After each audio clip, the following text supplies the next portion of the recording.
Oke guys, Assalamualaikum, balik lagi dengan Jaki. Dan hari ini Sabtu 14 Januari 2023 kita akan ngobrol santai dulu guys. Karena beberapa hari kemarin kita sudah update laporan keuangan sesuai dengan permintaan dari teman-teman di YouTube. Ngobrol santainya soal apa yang dilakukan oleh orang yang berpengalaman di pasar modal ketika market crash di tahun 2020 kemarin. Jadi gua punya teman ya yang gua kenal tentunya dari YouTube ya.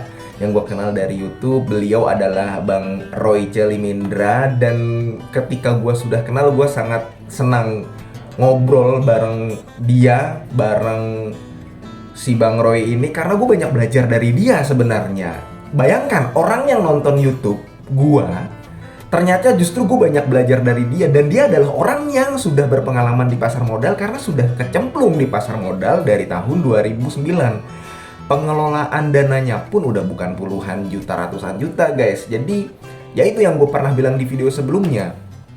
Jadi gue kan banyak melihat ya, ada orang cut loss minus dalam di Twitter, di Instagram. Kemudian ada yang komen kalau gue punya duit, misalkan kalau gue punya duit 6M, gue mendingan gue all in di sini deh, di ITMG, di Adaro, di PTBA. Ketika pengelolaan dananya besar, itu sulit guys. Jadi dia harus bijak dalam menggunakan dananya, nggak bisa segampang yang memang disampaikan oleh orang yang berkomentar. Beda kalau yang memang mengelola dana. Pernah gue katakan kan 500.000, mohon maaf ya, bukannya menyindir atau menyinggung, tapi ini gue kasih gambaran angka. Tapi beda dengan orang yang pengelolaan dananya lebih dari 3M, lebih dari 5M dan sebagainya. Dan gue sharing dengan dia, gue tanya, "Bang, apa yang lo lakukan? Coba waktu di tahun 2020 ketika market crash, lu minusnya sampai berapa?" Dan gue izin sama beliau juga, sama Bang Roy Celimindra ini, bahwa "Bang, ini gue jadikan materi bang ya, biar gue juga bisa edukasi teman-teman yang masih baru." Karena memang gue ngelihat di YouTube, di kolom-kolom komentar, banyak teman-teman yang mengaku masih pemula. Sebenarnya gue juga masih pemula guys, jadi santai aja, kita sama-sama belajar. Gue juga masih pemula kok, santai. Nah, makanya gue pengen mengedukasi dari orang yang lebih berpengalaman. Bukan gue ya, bukan gue bermaksud menggurui, tapi gue pengen berbagi informasi dari orang yang lebih berpengalaman, dari orang yang sudah survive dari tahun 2009. Orang yang survive di pasar modal setelah melewati beberapa masa krisis itu hebat guys. Dan lu tahu guys, waktu market crash di tahun 2020 ini, Bang Roy itu minusnya sampai 70%, 65%. Panik nggak? Kayak begitu guys. Jadi sebenarnya luar biasa. Nah, yang beliau pegang ini apa aja ya? Memang banyak ya, ada 10 atau ada 14 gitu. Tapi yang dia ingat itu cuman Adi, Soci, UNVR, sama Asri. Itu yang dia ingat, selain itu udah lupa. Nah, apa yang dia lakukan ketika market crash 2020 dan nanti kaitannya dengan ketika pasar lesu saat ini. Sekarang kan pasarnya lagi lesu nih guys. Awal-awal tahun, sebenarnya nggak dari awal tahun, dari bulan November, Desember kemarin juga udah lesu. Januari ini juga tambah lesu, banyak yang turun. Lu lihat ITMG sekarang di harga berapa, lu lihat Adaro sekarang di harga berapa. Kemudian perusahaan-perusahaan kayak WMUU, kayak misalkan Astra Agro Lestari, TAPG juga nggak kemana-mana, LSIP yang pernah beberapa kali gue bahas lah, sahamnya pada turun. Kalaupun memang laba bersihnya meningkat, ya sahamnya belum kemana-mana. Jadi sekarang memang lesu pasarnya. Nah, apa yang dilakukan oleh Bang Roy ini? Yang pertama, lu beli yang fundamentalnya bagus. Fundamentalnya bagus ini gampang diucapkan sebenarnya, tapi gini guys, kita kita bukan hanya harus melihat dari laporan keuangan untuk menentukan si fundamental perusahaan ini bagus. Banyak faktor lain selain laporan keuangan. Karena guys, gua kasih tahu aja guys ya, laporan keuangan itu mudah untuk dimanipulasi sebenarnya, mudah untuk dibagus-bagusin walaupun kenyataannya jelek. Karena laporan keuangan ini juga sebenarnya bisa dipesan untuk dibagusin.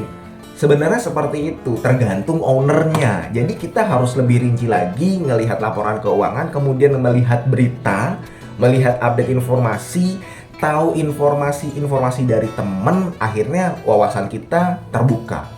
Nah, yang pertama lu beli yang fundamentalnya oke. Gue nggak akan menyebutkan sahamnya apa aja, tapi ada 3 hal yang dasar yang bisa lu gunakan untuk menentukan sahamnya ini fundamentalnya oke atau tidak. Yang pertama adalah ekuitasnya bertumbuh. Yang kedua adalah laba bersihnya bertumbuh dibanding tahun-tahun sebelumnya atau kuartal sebelumnya. Itu menunjukkan bahwa si perusahaannya itu berekspansi, kemudian punya inovasi dan sebagainya dan sebagainya.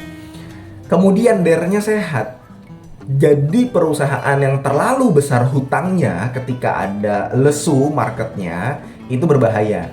Tapi hutang ini juga banyak. Nggak bisa ketika hutang perusahaannya banyak kita simpulkan bahwa perusahaannya jelek. Nggak juga, kita lihat dulu hutangnya apa.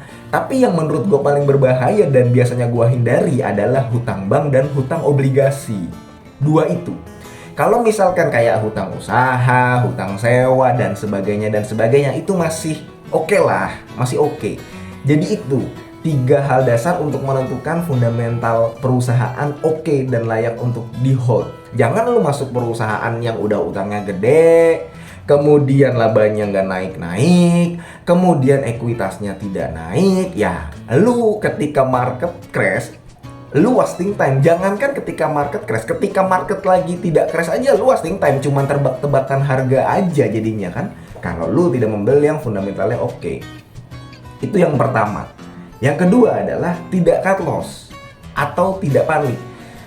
Gua revisi bukannya tidak cut loss, tapi lu tidak aktif. Jadi ketidakaktifan lu dalam sebuah pasar saham bisa jadi menguntungkan lu sebenarnya. Jadi bukan berarti lu masuk ke pasar modal kemudian lu harus melihat per menit, per detik, per jam. Itu bukan harus seperti itu. Memang ada orang yang gayanya seperti itu ya trader, scalper, ada yang seperti itu. Dia sampai mantau. Tapi menurut gua untuk mencapai financial freedom, kemudian untuk mencapai sukses dalam berinvestasi itu nggak harus seperti itu. Kita kan mau untuk nanti yang pendapatan di saham ini sebagai passive income, kemudian bisa menghidupi kita di kemudian hari, kan begitu. Salah satu tujuannya, kalau gue pribadi sih begitu guys. Kalau lu gue nggak ngerti ya. Tapi kembali lagi kepada orang-orang. Gue pribadi setuju, kita tidak aktif. Termasuk ketika pasar lesu seperti ini, kita tidak aktif. Jangankan pasar lesu, waktu market crash aja si Bang Roy, beliau ini nggak aktif, diemin aja. Karena beliau yakin dengan perusahaan-perusahaan yang dibeli. Itu dia sudah menganalisa fundamentalnya oke, ya sudah didiemin dulu, di wait and see dulu. Kemudian setelah di wait and see, karena kan itu yang kedua kita tidak aktif ya guys. Jadi bukan tidak aktif ini bukan berarti tidak ngapa-ngapain. Kita melihat mana saham yang kira-kira masih berpotensi untuk turun dan masih berpotensi untuk rebound balik lagi ke atas. Berarti kita tidak boleh panik, tidak boleh cut loss sembarangan gitu loh. Kalau misalkan kita udah minus, tahu-tahu digembar-gemborin berita-berita yang negatif, kita cut loss semua, cut loss. Porto dikosongin terus, dikosongin dahulu. Gue nggak megang sekuritas dulu, nggak buka-buka sekuritas dulu. Ya cut lossnya gede, rugi. Yang seharusnya tidak perlu di cut loss, akhirnya di cut loss. Kayak begitu. Jadi ketidakaktifan lu di pasar modal terkadang membantu lu untuk tidak mengalami kerugian yang berat. Kemudian ada yang informasinya bahwa kalau nggak cut loss akan makin dalam, kayak begitu. Ya, itu ada benarnya. Tapi kalau misalkan fundamentalnya bagus, balik lagi ke poin pertama, biasanya nanti akan rebound. Kemudian yang ketiga guys, sorry guys ada anak gue ya. Itu tadi yang kedua. Kemudian yang ketiga adalah boleh cut loss yang minusnya paling sedikit. Kayak begitu guys. Yang minusnya paling sedikit setelah lu review nih, misalkan lu megang 5 saham. Lu megang 5 saham, Unilever, Adikarya, Soci, UNTR dan sebagainya misalkan. Yang paling minusnya sedikit Adikarya. Lu boleh cut loss. Walau ketika fundamental semuanya bagus nih. Ketika 5-5-nya bagus, lu cut loss yang paling minim. Supaya lu menyediakan dana nanti ketika harga sahamnya sudah rebound, ya lu bisa ada peluru untuk melakukan serok di bawah. Jadi di poin ketiga ini lu mereview sebenarnya, mereview juga, lu melihat mana yang perlu di cut loss. Karena memang kalau cut loss itu perlu untuk menambah amunisi peluru. Karena paling sebel kan kalau misalkan harga sahamnya sudah kita tahu itu murah, tapi ternyata kita tidak punya peluru untuk belanja. Nah itu yang sebenarnya paling mengesalkan ya kalau misalkan di pasar modal bagi gua. Seperti itu. Jadi itu 3 poin yang bisa kita contoh dari orang yang sudah berpengalaman di pasar modal dan dia sudah sukses menurut gua. Makanya gue banyak belajar dari beliau. Gua tanya apa yang dia lakukan, gua izin sama beliau, Bang, ini gua kalau jadikan materi gimana? Boleh gak? Boleh. Ya sudah, karena sudah dikasih izin ya sudah gua cantumkan di sini. Jadi sekali lagi guys, ini buat pemula ya. Dan tentu saja gue juga masih pemula. Santai aja kita sama-sama belajar, tapi hindari lu nyangkut di saham-saham yang tidak memberikan keuntungan apapun kepada lu guys. Karena banyak sebenarnya yang nyangkut-nyangkut di saham-saham gak jelas itu banyak. Seperti itu guys ya.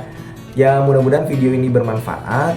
Semoga lu sehat selalu sehingga kita bisa bertemu kembali di video-video selanjutnya.